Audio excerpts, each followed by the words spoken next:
I think you heard a great explanation on both ends of what happens. We've got this huge budget issue facing us. We've also got a lot of beneficiaries who really need this coverage and who are already paying quite a bit of money out of pocket in many cases for coverage. And how do you balance the two? This is just a classic dilemma with health policy. It's the old balloon analogy. You know, you squeeze one side, it pops out the other. And I think both our speakers kind of covered that. A couple of just points here.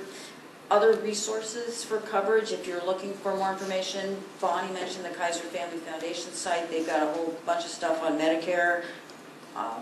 Encourage you to look at that. We have a pitch to our organization too, Kaiser Health News, which is a program of the Family Foundation. We write a lot of stories about Medicare. You can also find that on our site. Other places to look would include MedPAC, which is a government site that oversees Medicare spending, CBO, other places like that. I'm happy to talk afterwards about other resources for covering Medicare issues. But let's hear your questions. So I'm sure there are a few. I'm going to call on Trudy because she's just okay, right two there. things. I want to make a pitch for our Columbia Journalism Review. We have been covering Medicare for a long time, and I've been trying to encourage reporters to write about this. And there is a whole archive on the site with my Medicare posts. And we do something called Medicare Beat Memo from time to time, which explains a number of these issues that we have. So I encourage you to go to cjr.org to my archive, and you can find the Medicare stuff. We often rely on some of the stuff from these other sources that Julie mentioned. My question, though, is really directed to Dr. Hay, and it's about the financing that you talked about. You didn't mention, you just said that there was this $50 million or $1 billion liability, trillion, whatever it is, I can't remember. Okay. You didn't talk, you said there would never be enough money taxing rich people to cover all of this.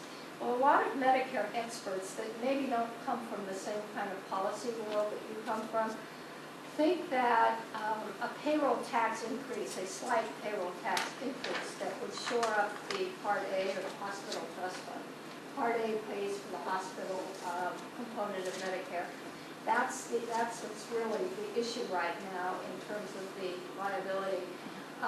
You didn't mention that because it seems like that's not on the table as an issue among certain of what I like to call the healthcare cognoscenti, the policy people in the academic settings that talk about this stuff. Can you explain why you sort of omit that particular solution? Because a lot of people think it's not going to cost people, ordinary people like the ones Bonnie talked about, all that much. We pay a tad bit more for the Part A premium. I'm just going to repeat the question so it's on our tape. And the question is, would a slight increase in the payroll tax be helpful, and could you discuss that, and was not mentioned earlier? Yeah, you know, the real problem with Medicare and with Social Security is they are restricted by the physics of the demographics of the United States. And when we've got only 2 workers for every retiree, which is what we're going to be having after 2030, there's no minor tinkering in the payroll tax that's going to come up with $12,000 per worker to cover that, which is what they're going to need at that point, and it's going to keep getting worse after that point. So this is not a minor tweak in anybody's taxes to deal with the kind of burden that we face. So there will have to be tax increases. There will have to be benefit reductions. But I think the big winner would be if we can get rid of a lot of the stuff in Medicare and other healthcare programs that is simply either unnecessary or harmful. Well, Another question? first of all, aside from the fact that Bernie Madoff never healed anyone, much less millions of people in this country, the question I have for you is, you've been talking within this framework, and I've seen figures for the last 15 or so years from Professor Gakali from the Cato Institute and Heritage and others, with this $50 trillion projection that, and this infinite horizon. that is pretty questionable from other people. But even if you accept the very large amount that certainly is going to happen and the trouble that Medicare genuinely is in, we certainly agree on that. What do you say to the fact that even if you start cutting Medicare now, it's not going to solve the overall inflation in this country unless you solve the problem of overall rising, escalating healthcare costs within our system, private and public. I mean, isn't that the essential source of the inflation? And if you solve that, won't you begin to solve the, aside from the need, everyone agrees to the need for efficiencies in the system, and some of the things that you and Ian Morrison talked about at lunch. What about price controls and things of that nature?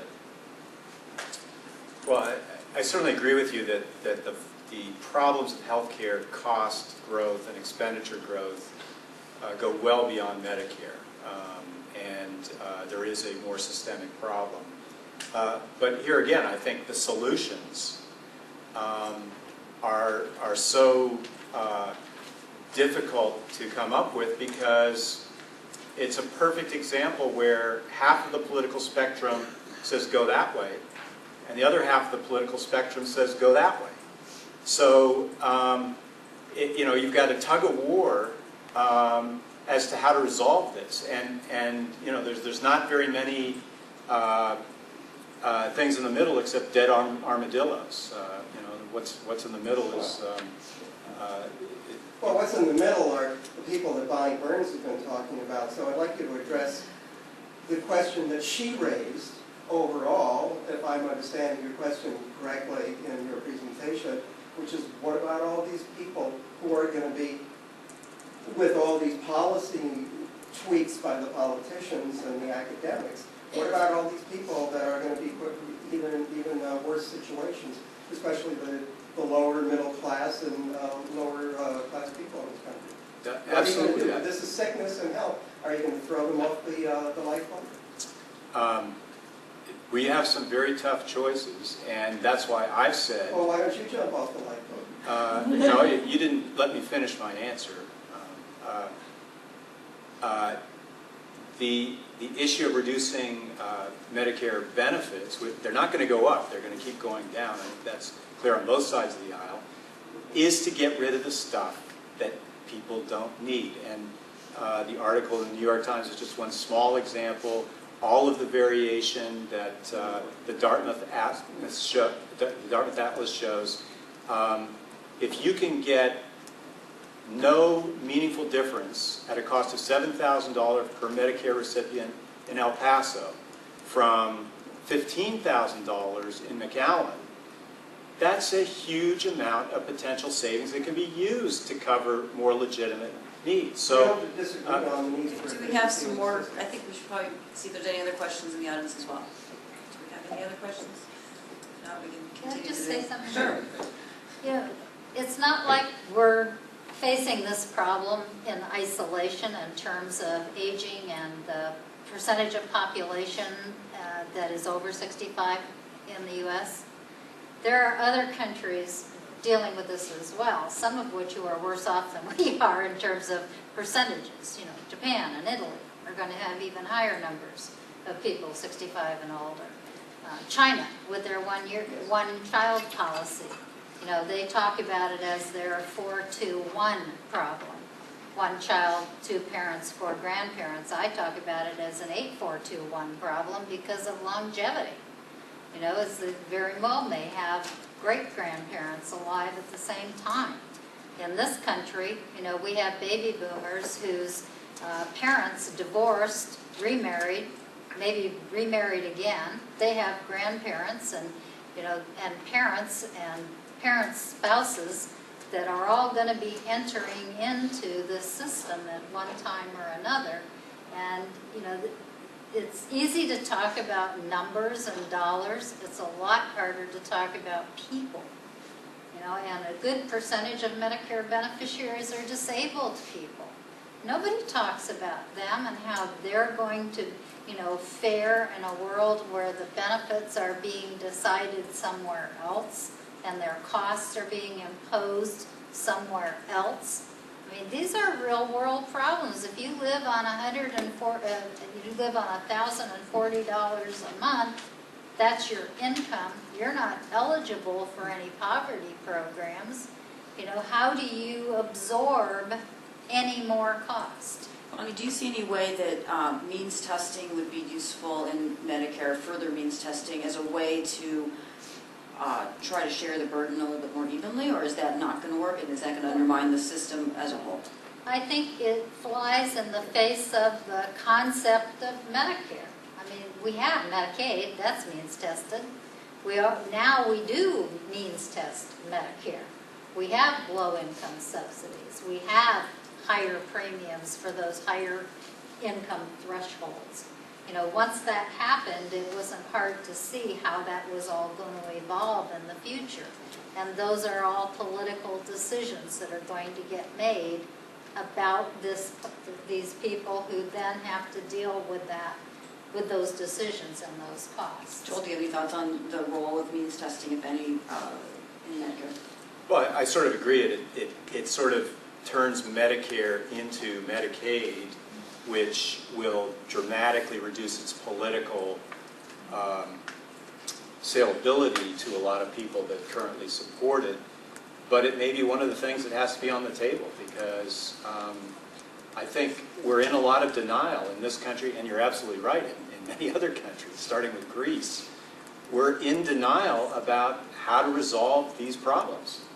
This is a worldwide issue. So, more questions? Yes, over here. I'm struck by your discussion so far that a lot of your comments relate to trying to increase revenue for Medicare, when in fact a tremendous amount of money is already spent in this country on healthcare, an inappropriate amount, and that the waste and fraud and overutilization and wrong incentives that providers currently have Absolutely. Somehow gets characterized in the current jargon as cutting benefits. Can you, as health policy experts, explain that? Who's that addressed to? Either one. Go ahead. I'm not sure I understand your question. Could you restate that? It seems to me that any time someone tries to get rational about the cost side of Medicare, it's characterized as, in political and policy jargon, as benefit cutting. As in what? fact, it's, in my opinion, trying to get rational and control unnecessary utilization. So is there a way to reduce unnecessary utilization and waste and fraud without it being seen as a benefit cut? And are there policy efforts along those lines that you think are going to be effective? Oh, sure. And I think Professor Hay talked about that, the unnecessary and even the care that could be dangerous to people. That's a provider issue.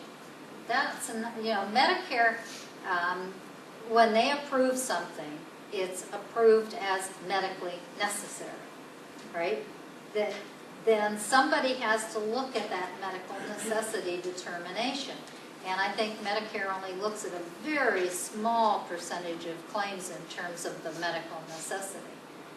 But those are the kinds of issues that need to be taken up with providers who order services that are not medically necessary or that are dangerous. I agree with you completely, Bonnie, but let me just take it one further step. If Occupy Wall Street thinks it's hard to go after big banks, wait till you try and go after big specialty provider organizations, big healthcare chains. I mean, that's where the real money is in this country, and that's where the real political influence is. Much more so, I'd hate to say, than on Wall Street. And so, one person's unnecessary hip replacement is another doctor's $30,000. And, it's very hard to tinker with that. You can easily find lots of medically unnecessary services in Medicare, not to mention other healthcare programs, but trying to fight the providers that are some of the best educated, most politically influential people in the country is not easy. Well, and I'd also like to say something about the ACA included some new authority for CMS to go after fraud, and they have been doing that. And there are, organizations around the country that are working in cooperation with CMS on fraud. And they've been pretty successful. They don't have the resources that they need to do more, and they need to do more, but there have been some pretty significant recoveries that have resulted from their renewed efforts on fraud, because now they have some authority they didn't have before. Yes, right here. I was going to ask about that. The Wall Street Journal, not too long ago, had a series in which they exposed fraud based on their anonymous access to Medicare database, reimbursement database. So I'm curious to know, are there any reasonably solid numbers about what amount of total Medicare spending is not gray area, but black and white area, fraudulent? It would be also neat if there were some trustable figures for how much Medicare spending, or healthcare spending in general, really is the result of quote-unquote defensive medicine to protect against litigation. Are these big enough numbers that changing that would really make a big difference? They're big for Medicare, and they're big in healthcare in general, because if a scam artist commits fraud in the Medicare program, it's not restricted to Medicare. They're going to do it everywhere. And, health insurers have in the past, although they're more aggressive now, in the past they've just paid because they could increase the premiums. There was a recent story about fraud in Medicare in which the subject of the story, and it's very recent, the last couple of days, was that Medicare was not revoking the provider numbers as they should when they were finding fraud. And that was followed quickly by another story that said on the providers that they had revoked, they very quickly renewed them. And that says to me that there's something in that system that's not working properly, and that's where they could concentrate some efforts. But fraud in Medicare is huge, because Medicare is huge. But it's not just restricted to Medicare. It's spread throughout the entire healthcare system. So if I may just follow up quickly, what are the legal or technical barriers to getting tough on that? I don't know the answer to that question, and I think you need to talk with CMS about that, or other sources. There was a 60 Minutes story about fraud, out-and-out black and white fraud in the medical, durable medical equipment thing, and they added it up to about $60 billion a year. People talk about the very low administrative costs of Medicare, but if your administrative costs are so low that you're not catching out-and-out fraud, something is wrong. And in this CBS 60 Minutes story, they interviewed the Inspector General of the Medicare program, and she said, we just don't have enough people to police the system. So something is wrong if you can't hire a few more people to save $60 billion. But I guess I would add two more points. One is, I think fraud is something that there's no excuse that we can't get a handle on, and we should, and we probably will. I don't think that's the big problem. I think the big problem is the gray area. Is it medically necessary? Is it not medically necessary? And that's where trillions of dollars are going, not tens of billions. And we just need a much greater effort on that. And that's going to, the providers that are out and out fraudulent don't have very much of a political base in this country, but the ones that practice routine hip replacements and invasive cardiology and very aggressive other types of mechanisms, they have a huge political voice in this country, and so they're going to be much more difficult to deal with. On the defensive medicine issue, one of the things that most health economists agree on, regardless of where they sit, is that defensive medicine per se is not a big problem in healthcare expenditures. It's less than 3 or 4% of the healthcare dollar. And there have been many studies on this that have examined that. The bigger problem, like I say, is the unnecessary gray area of services. There's a resource all of you should be aware of called SMP, the Senior Medicare Patrol, that CMS funds in every state, usually connected with one of the aging services programs in the state. And they recruit Medicare beneficiaries to help inform people about fraud, what to look for, how to look at their medical statements to see if they got the services that are on the statements from the people who are billing Medicare. So there is that program going on across the country that does work on fraud issues, and they're Medicare beneficiaries themselves. I think we have time for one or two more questions. Yes, go back here. I write about Asian for dating school. And the people who read my column about I am learning rely on me, not just me, but in general, to explain in simple terms what's going to happen to their Medicare. So this conversation is great, but I'm sort of representing Mr. and Mrs. Senior. And I would like to know if you have specific sources that I could relate to check on this special super committee. Who are these? I know I can do my own Googling and so on, but are there specific resources that would give me information on the decisions that are being made and the topics that are being discussed? And you talk about possible cuts. I don't think 90% of the seniors have a clue what's going to happen in terms of all the things people have talked about here, rising premiums and so on and so forth. I think they assume that they're just going to go along. I'm talking about the people already receiving it. And I would just like to hear a little bit about what you can tell me, or what people need to know about the super committee, how they can become informed about what is waiting for them, and possibly get their views out there. I think the super committee so far has been super secret. They haven't really been That's talking about right. what They had they're their up first to. public Nobody hearing 2 knows days what ago. Oh, they had their they're first doing. public hearing 2 days ago, but we still don't know a whole lot of what they're It's doing. over in 3 weeks. Yeah. They're right. Yeah, it's over in 3 November weeks. 23rd. it's done. Well, okay, that's great. So in other words, stuff's going to happen. They don't have a clue that it Maybe, has. it may not, nothing. I don't think much is going to happen. The sequestering will happen.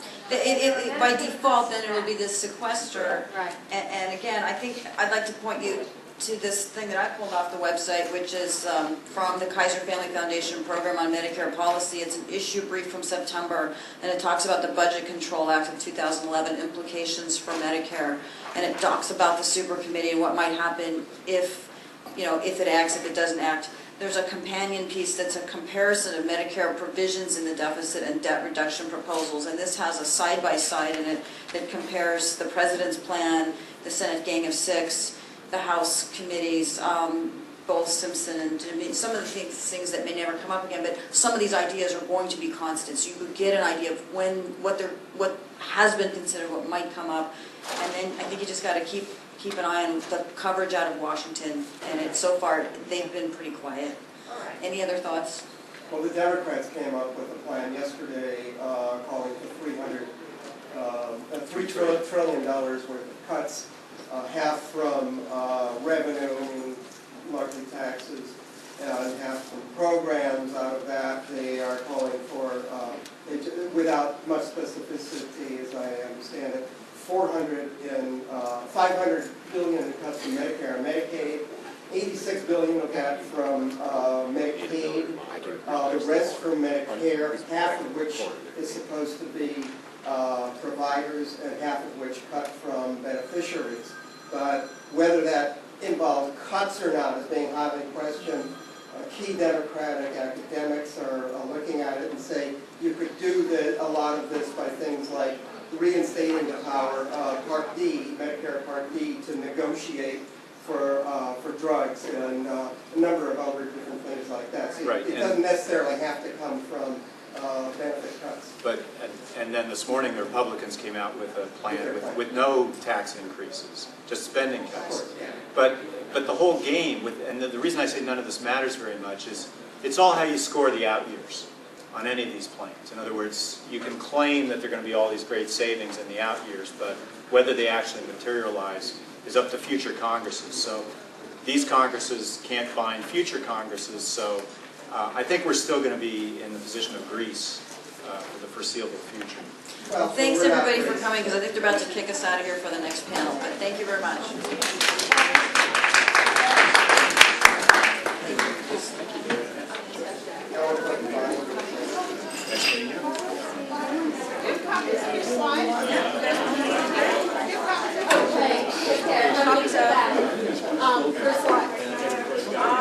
I do not have copies of the slides, but is that something that you could email me and you could, yeah, available to us?